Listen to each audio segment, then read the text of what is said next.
Hello students, how are you all? I'm sure you all are fine and taking good care of yourself. So children, let's begin with our next chapter, which is land and soil resources. Key highlights: land resources, soil resources, depletion of soil fertility, soil conservation. Let's start with our soil is a non-renewable resource. It takes thousands of years for rocks to weather into soils and hundreds of years for rich organic matter to build up. Our welfare depends to a large extent on our soil and climate. Entire civilizations can rise and fall depending on their soil quality. This means that making the best use of our land and soil is very important for our well-being and survival. To use our land wisely, we have to understand soil. Our land is home to many unique planets and animals. They have developed here over millions of years in isolation. But we have already lost many species and could lose more without careful management.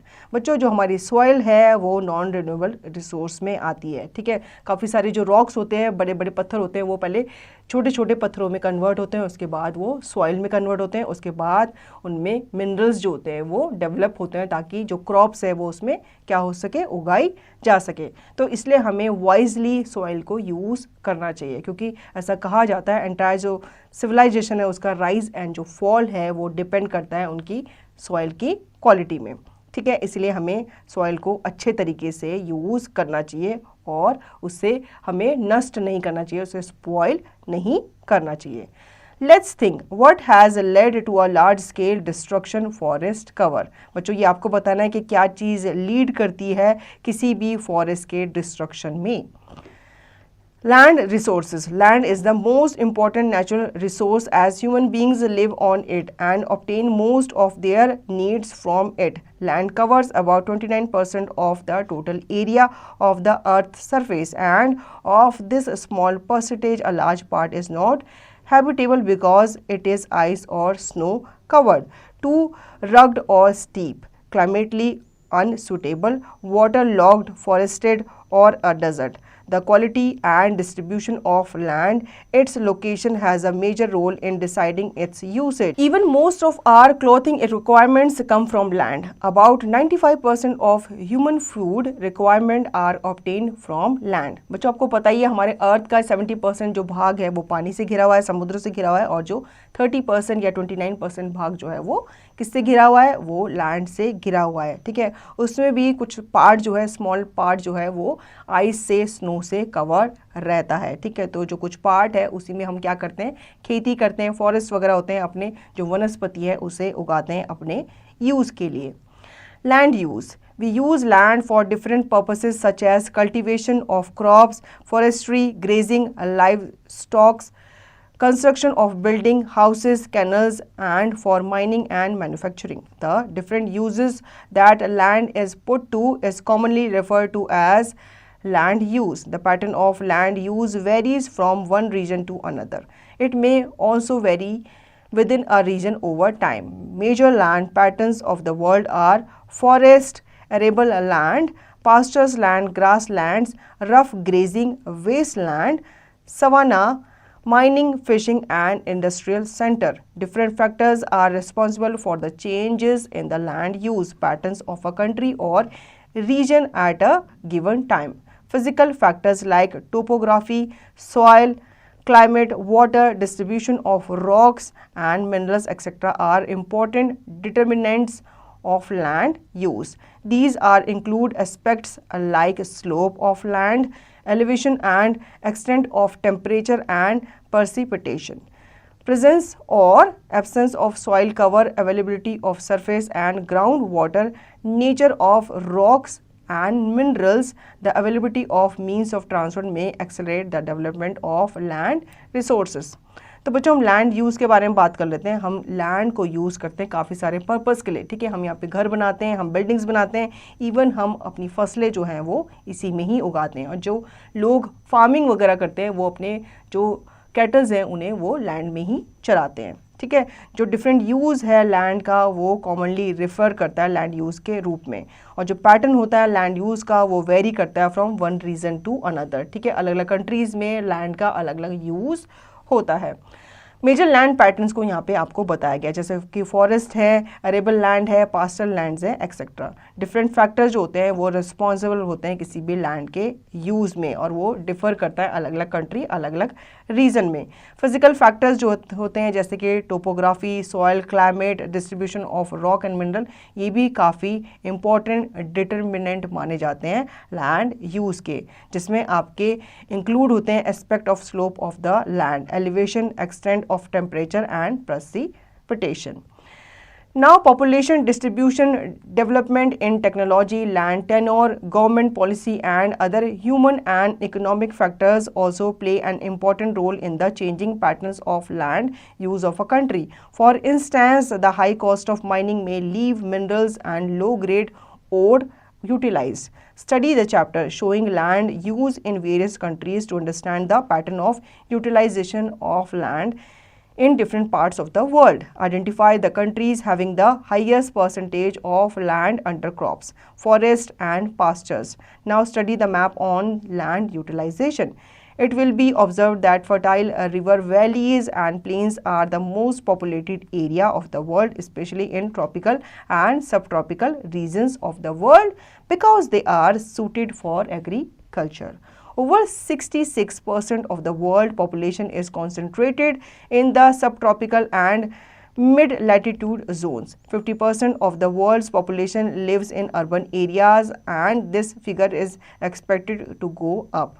These urban areas need more land for settlements, setting up the industries and other purposes, which increase the pressure on land. As a result, more and more agricultural land is getting converted into urban colonies. With increasing world population, especially in Asia and Africa, the pressure on land is increasing very rapidly.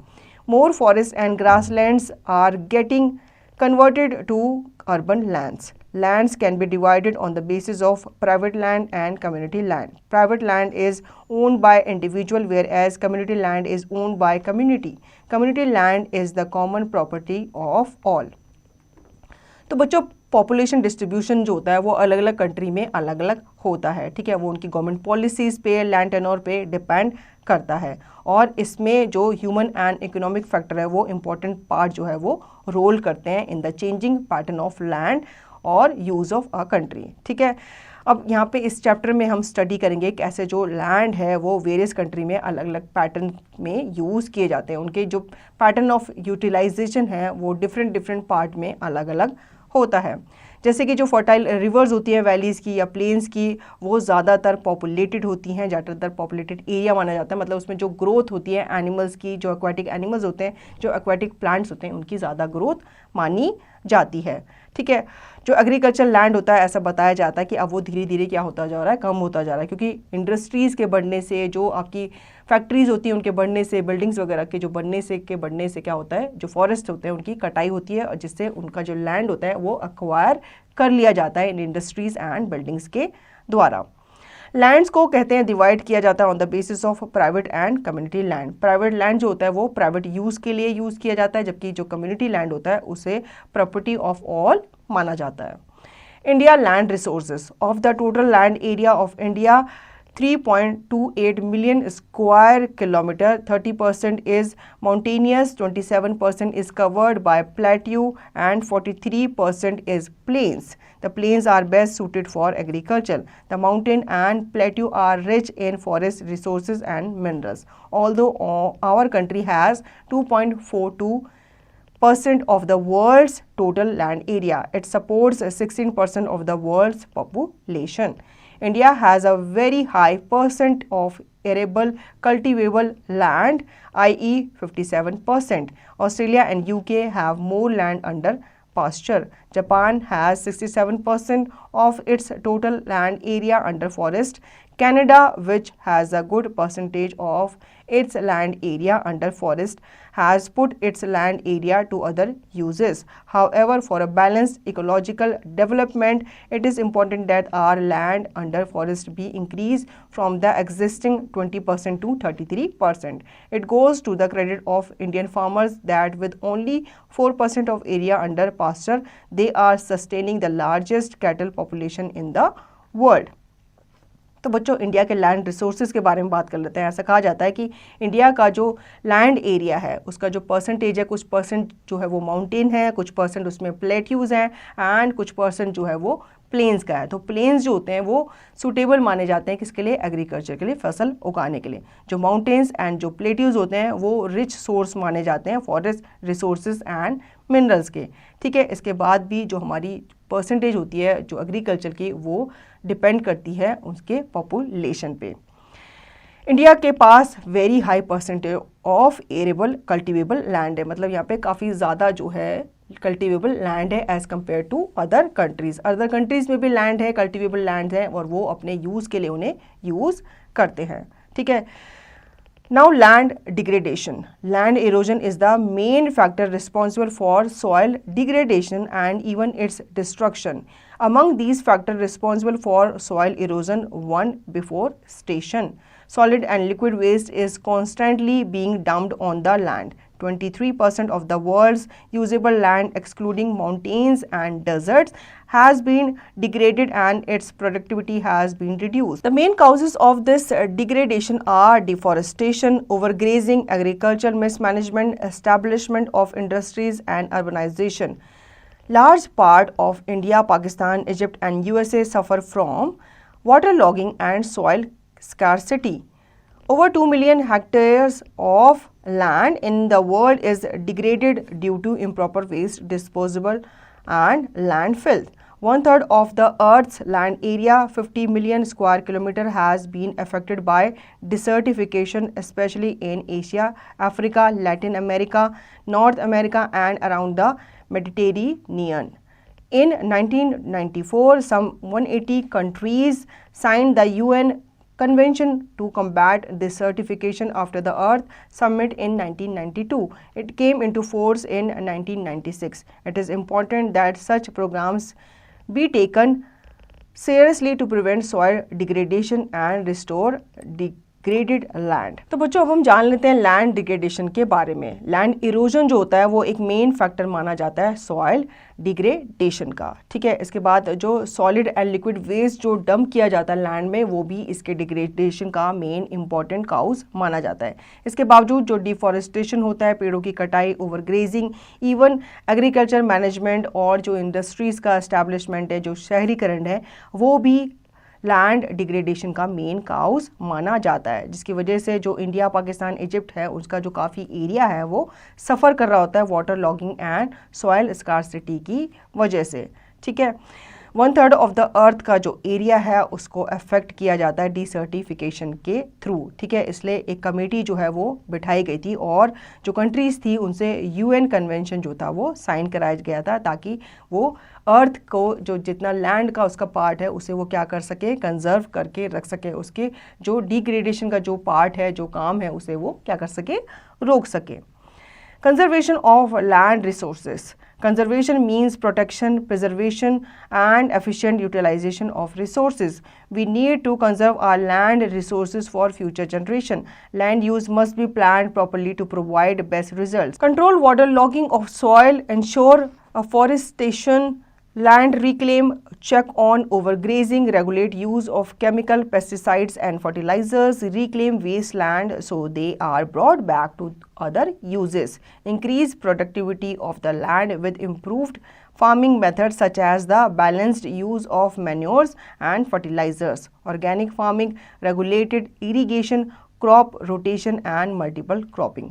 तो बच्चों जो land resources है उन्हें conserve करने के लिए कुछ points जो है वो हमें ध्यान देने चाहिए। सबसे पहले तो हमें सॉइल इरोजन को चेक करना चाहिए, डिसर्टिफिकेशन को चेक करना चाहिए, हमारी जो वाटर लॉगिंग है सॉइल की उसे हमें चेक करना चाहिए, कंट्रोल करना चाहिए, फॉरेस्टेशन को इंश्योर करना चाहिए, इसके साथ साथ जो ओवर ग्रेजिंग है उसे चेक करना चाहिए, और जो केमिकल एंड पेस्टिसाइड्स का यूज़ है, फर्टिलाइजर्स का यूज़ है, वो भी हमें रेगुलेट करते रहना चाहिए। मतलब एक ही तरह का फर्टिलाइज़र हमें यूज़ नहीं करना चाहिए, उसे टाइम टू टाइम चेंज करना चाहिए। Soil resources. Soil forms the thin upper layer of the earth's crust. It is made up of disintegrated rock and decayed remains of plants and animals in the form of humus. It also consists of moisture, air, small insects and organisms like bacteria. Soil is a very important resource because all plants including crops, vegetables and trees need soil to grow. The importance of soil lies in its fertility and its capacity to produce crop. All land creature depends on soil directly or indirectly for their food. Though it is a renewable resource, the process of its formation is very slow. It takes thousands of years for 1 centimeter of soil to form. Soil is formed by the physical and chemical weathering beside the biological process of decay of plant and animal matters. Soil formation is controlled by the following factors. Nature of the parent rock from which the soil is derived determines the physical and chemical of the soil. Relief or topography which affects the drainage of the area. Soils are very thinly spread over mountains, slopes and accumulate in deep layers in the lowlands. The climate, especially temperature and precipitation, are significant. Frequent changes in temperature can lead to quicker soil formation. Time is important to determine the depth of the soil and its age. Organisms present in the soil helps to add humus, thereby increasing the water retention capacity of the soil. तो बच्चों soil resources के बारे में हम लोग जान लेते हैं। सॉइल क्या होती है? सॉइल जो होती है वो थिन अपर लेयर से बनी होती है अर्थ क्रस्ट के, ठीक है। ये बनी होती है disintegrated rock and decade remains, जो प्लांट्स एंड एनिमल्स के जो बच जाते हैं, उनके रिमेन बच जाते हैं, उनसे ये जो सॉइल है वो फॉर्म होती है, ठीक है। इसमें मॉइस्चर होता है, एयर होता है, स्मॉल इंसेक्ट्स एंड ऑर्गेनिज्म जैसे कि बैक्टीरिया पाए जाते हैं। सॉइल काफ़ी इंपॉर्टेंट रिसोर्स मानी जाती है क्योंकि सारे जो प्लांट्स हैं इंक्लूडिंग आपकी जो क्रॉप्स है, वेजिटेबल्स, ट्रीज जो होते हैं, उन्हें भी सॉइल की ज़रूरत होती है ग्रो करने के लिए। इसीलिए हमें इसका जो यूज़ है वो अच्छे तरीके से करना चाहिए और हमेशा इसकी जो फर्टिलिटी है उसे हमें क्या करना चाहिए, बढ़ाना चाहिए।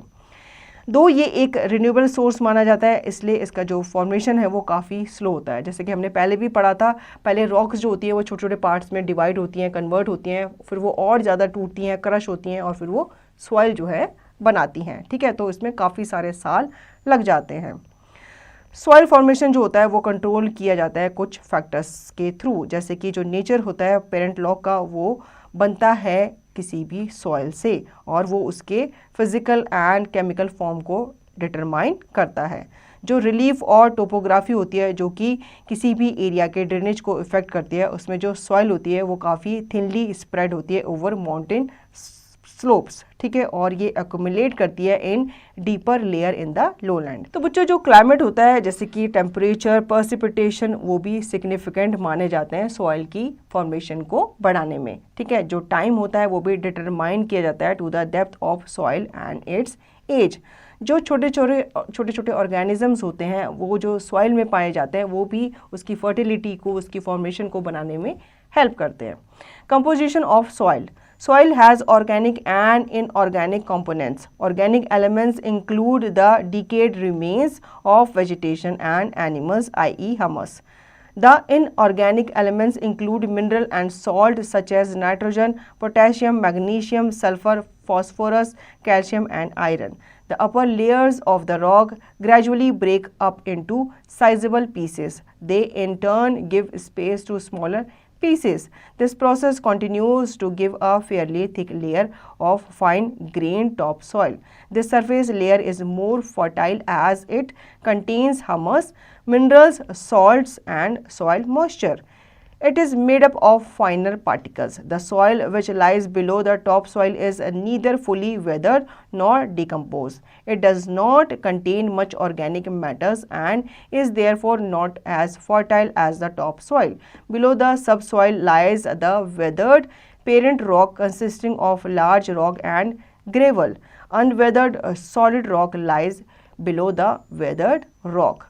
तो बच्चों सॉइल के कंपोजिशन के बारे में जान लेते हैं कि सॉइल में किस किस तरह के जो पार्ट्स हैं, पार्टिकल्स हैं, वो पाए जाते हैं। सॉइल के ऑर्गेनिक एंड इनऑर्गेनिक कंपोनेंट्स होते हैं। जो ऑर्गेनिक एलिमेंट्स होते हैं उसमें आपके डिकेड रिमेन्स होते हैं आपके वेजिटेबल्स एंड एनिमल्स के, और वो क्या बनाते हैं, हमस बनाते हैं। इनऑर्गेनिक एलिमेंट्स होते हैं जिसमें आपके मिनरल्स होते हैं, सॉल्ट और दूसरी चीज़ें, इसमें केमिकल्स इसमें क्या होते हैं, इन्वॉल्व होते हैं। जो अपर लेयर होती है किसी भी रॉक की वो छोटे छोटे पीसेस में ब्रेक की जाती है, उसके बाद उनको क्या दिया जाता है, स्पेस दिया जाता है into smaller pieces.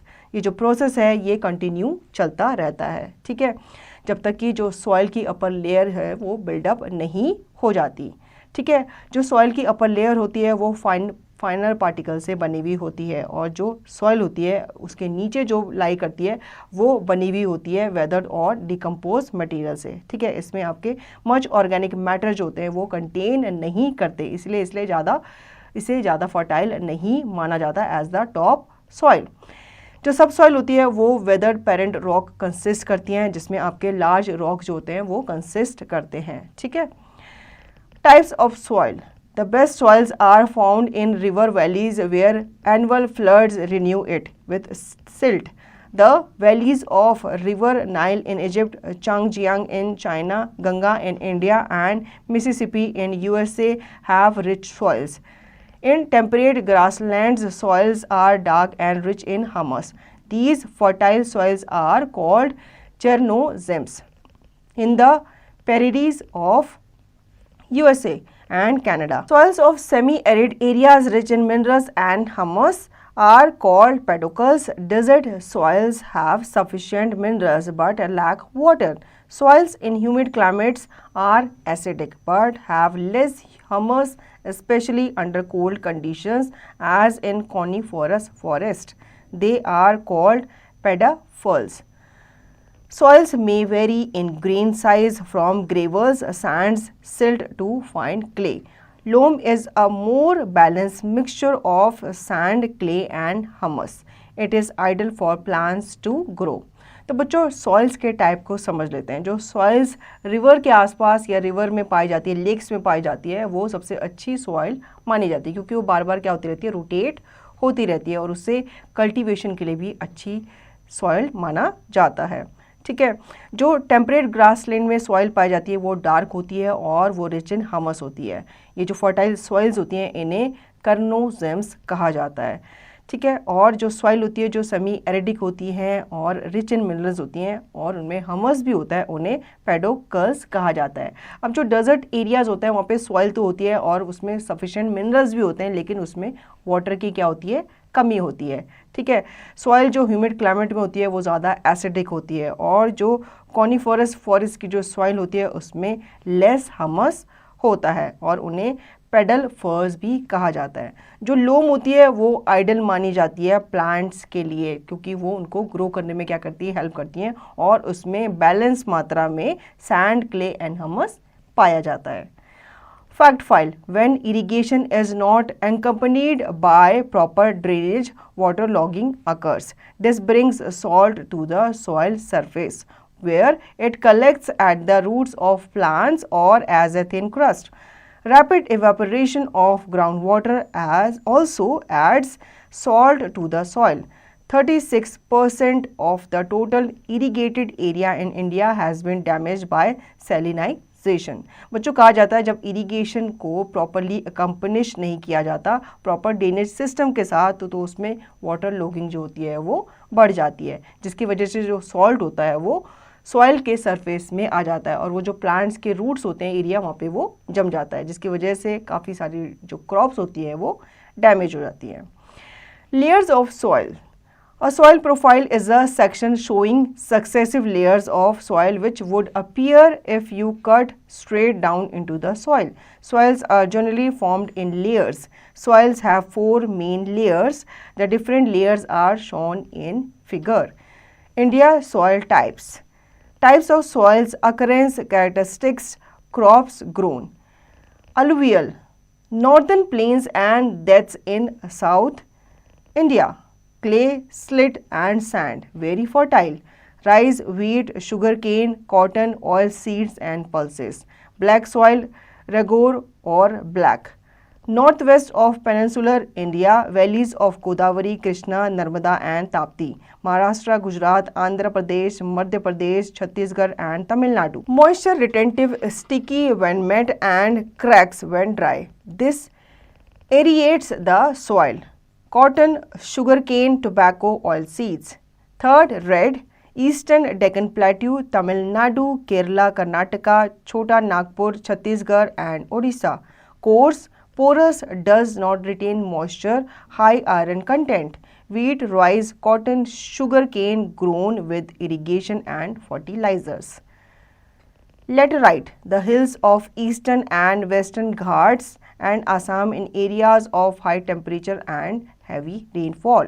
Acidic and porous, thus needs to be enriched with fertilizers. Coffee, rubber, cashew, tapioca.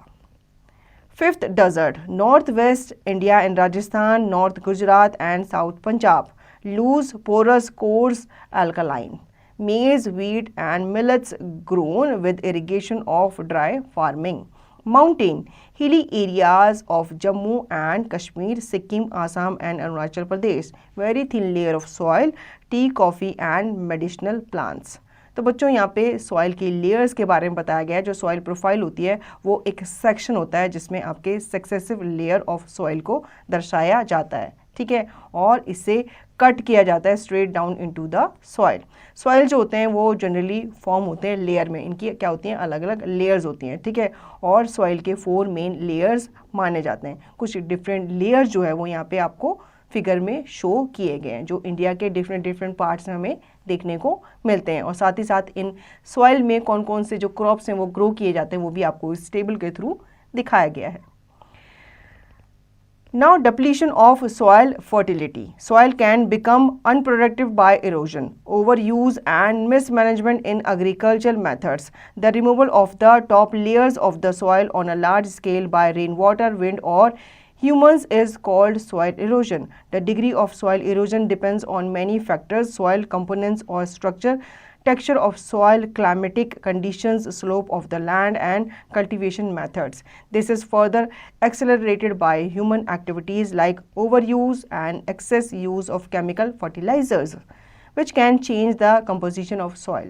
Overuse would exhaust soil over time unless their fertility is replenished with balanced use of fertilizers and manures. Erosion by wind and running water, etc. also affect soil fertility. Soil is also depleted at many places by deforestation, overgrazing, overfertilization, and overuse of insecticides. Soil is damaged by salinization and waterlogging if it is overwatered. Over 9 million hectares of alluvial soil and 7 million hectares of black soil, i.e. 12 to 25% in India are saline and alkaline as a result of waterlogging and excessive irrigation. तो बच्चों अब हम जान लेते हैं soil fertility के depletion के बारे में कि किस रीज़न से सॉइल की फर्टिलिटी जो है वो रिड्यूस होती है. सॉइल जो होती है वो अनप्रोडक्टिव बन जाती है बाय इरोजन, और या फिर हम उसका क्या करते हैं, ओवर यूज़ करते हैं, या फिर एग्रीकल्चर मेथड में उसका मिस मैनेजमेंट करते हैं. जो रिमूवल ऑफ टॉप लेयर होता है सॉइल का वो किया जाता है scale by rain water, wind और humans is called soil erosion. मतलब जो उसकी टॉप लेयर होती है वो हवा से, पानी से बहकर एक जगह से दूसरी जगह चली जाती है, उसे हम सॉइल इरोजन कहते हैं. जो डिग्री ऑफ सॉइल इरोजन होता है वो डिपेंड करता है काफ़ी सारे फैक्टर्स पे, जैसे सॉइल के कंपोनेंट्स होते हैं, उसके स्ट्रक्चर होते हैं, जो उसके टेक्सचर होता है सॉइल का, या फिर क्लाइमेट कंडीशन होते हैं, या फिर किसी लैंड का स्लोप होता है, या फिर आपके जो कल्टीवेशन के मेथड्स होते हैं वो डिपेंड करते हैं सॉइल इरोजन पे. इस तरह से जो ह्यूमन एक्टिविटीज़ होती है जैसे कि ओवर यूज़ हो गया, एक्सेस यूज़ हो गया केमिकल फर्टिलाइजेशन का, या फिर आपकी जो सॉइल के मिस यूज़ हो गया, उसकी वजह से भी आपके सॉइल की जो डिप्लीशन है, उसकी जो फर्टिलिटी है वो कम होती जाती है, धीरे धीरे वो गिरती जाती है। Soil conservation. Soil conservation is an effort made by humans to prevent soil erosion by thereby retain the fertility of the soil. Soil conservation is possible if it is managed properly using appropriate soil management techniques and adopting the following measures. Practice of terrace farming and contour plugging in the mountainous areas. Terrace farming is the practice of cutting steps in the hill slopes to provide flat land for cultivation and check the soil erosion. Contour plugging is plugging of the land along the contour in a parallel way instead of up and down the slope. This checks soil erosion by runoff. Field follows rests the soil and rejuvenate damaged soils. A balance of traditional and modern techniques in agriculture would go a long way to conserve our land and soil resources. Control of the wasteful practice of slash and burn cultivation in northeast states. Control of deforestation, promoting planting of trees and plugging of gullies. In areas of clay soils, in the absence of vegetation, a lot of soil is washed away by gully erosion and sheet erosions. In arid region, strong winds blow away a lot of the fertile part of the topsoil. Shelter belts are rows of trees planted to check wind speed and reduce erosion of the soil by winds. Changing agricultural practices, strip cropping, i.e. sowing in the space between the rows of one crop with another crop instead of leaving it cultivated, is an effective means of protecting the soil. Nitrogen fixing by crop rotation, multiple cropping, intercropping are other ways of maintaining the precious soil and land resources. A balance needs to be maintained between traditional and modern agriculture techniques for the best result in conserving land resources. अब बच्चों हमें क्या क्या steps उठाने चाहिए अपनी soil को conserve करने के लिए। सॉइल कंजर्वेशन जो है एक एफर्ट माना जाता है ह्यूमंस के थ्रू, ताकि वो सॉइल को क्या कर सके, प्रिवेंट कर सके उन्हें इरोजन से, ठीक है, और उसकी जो फर्टिलिटी है वो रिटेन करके हम रख सकें। सॉइल कंजर्वेशन जो है वो पॉसिबल है अगर आप कुछ स्टेप्स जो है वो फॉलो करें तो। सबसे पहले तो आप टेरेस फार्मिंग को सपोर्ट करें, उसे प्रैक्टिस करें, ठीक है, और कंट्रोल प्लगिंग को भी आप प्रैक्टिस करें in the mountainous areas. Terrace farming के थ्रू क्या होता है, जो सॉइल इरोजन होता है आप उसे क्या कर सकते हैं, कम कर सकते हैं, ठीक है। और काउंटर प्लगिंग जो होती है वो प्लगिंग कहलाती है, जिसमें आपके लैंड होते हैं along with the counter area, जिसमें आपके पैरेलल वेज होते हैं instead of up and down slopes. आप कंट्रोल कर सकते हो वेस्टफुल प्रैक्टिस ऑफ स्लैश को, burn cultivation in north east state, मतलब जो पराली जलाई जाती है उसे आप कम कर सकते हो। इससे भी क्या होता है, सॉइल इरोशन को कम किया जा सकता है। डिफॉरेस्टेशन को कंट्रोल किया जा सकता है, पेड़ों की कटाई को कम किया जा सकता है, ठीक है। और एरिड रीजन्स में जो स्ट्रॉन्ग विंड ब्लो करती है, जिससे काफ़ी सारा जो फर्टाइल पार्ट है स्लो का, वो सॉइल का क्या हो जाता है, बह जाता है, वाइंड के साथ वो उड़ के चला जाता है। तो उसमें क्या कर सकते हैं आप, शेल्टर बेड्स को आप क्रिएट कर सकते हैं। आप एग्रीकल्चर के प्रैक्टिस को चेंज कर सकते हैं। स्ट्रिप क्रॉपिंग को आप क्या कर सकते हैं, उसको अपनी जो कल्टीवेशन है, एग्रीकल्चर कल्टीवेशन है, उसमें आप उसे अप्लाई कर सकते हैं। जो बैलेंस नीड है किसी भी ट्रेडिशन को, किसी भी ट्रेडिशन या मॉडर्न एग्रीकल्चर को बैलेंस करने की, वो उस टेक्निक को आप अप्लाई कर सकते हैं, जिससे हम लैंड रिसोर्सेज को कंजर्व कर सकते हैं। तो बच्चों आई होप आपको ये चैप्टर अच्छे से समझ में आ गया होगा। अब इसका रिवीजन और दी गई एक्सरसाइज की प्रैक्टिस आप खुद से करेंगे।